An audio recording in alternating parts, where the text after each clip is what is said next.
Então, quando a gente pensa, por exemplo, na seleção de exercícios para o deltoide, a gente deve relembrar que o deltoide ele é composto por diferentes feixes. Então, a gente tem os feixes anteriores, os feixes mediais e os feixes posteriores. De uma forma geral, os feixes vão atuar de forma sincronizada ou de forma simultânea.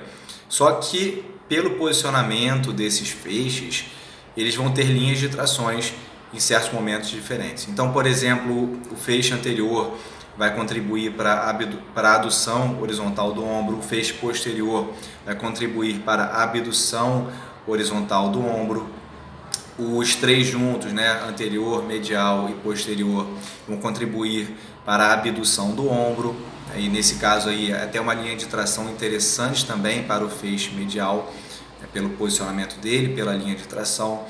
Então, a gente deve saber dessas questões. Então, qual é a função desse músculo, quais são as ações musculares que o deltoide realiza, por exemplo, e de acordo com o posicionamento da articulação glenohumeral, qual é a linha de tração desses feixes. Então, por exemplo, quando a gente pensa numa articulação glenohumeral nessa posição, em 90 graus, eu entendo que, por exemplo, os meus feixes anteriores estão aqui e os meus feixes posteriores estão praticamente ali na mesma posição, só que posteriormente.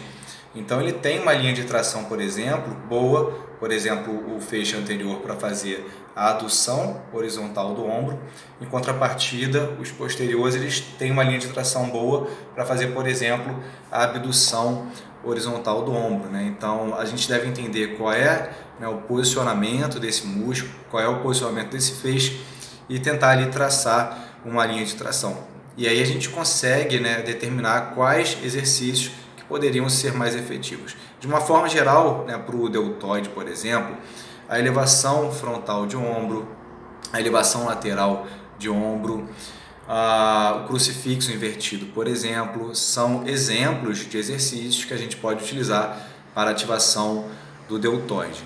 Agora, outro ponto importante também é relembrar, como eu disse para vocês, que dependendo do posicionamento da articulação glenohumeral e do posicionamento dos feixes, a gente vai ter ativação do deltoide também em outros exercícios importantes, como supino, como numa puxada, por exemplo, como numa remada.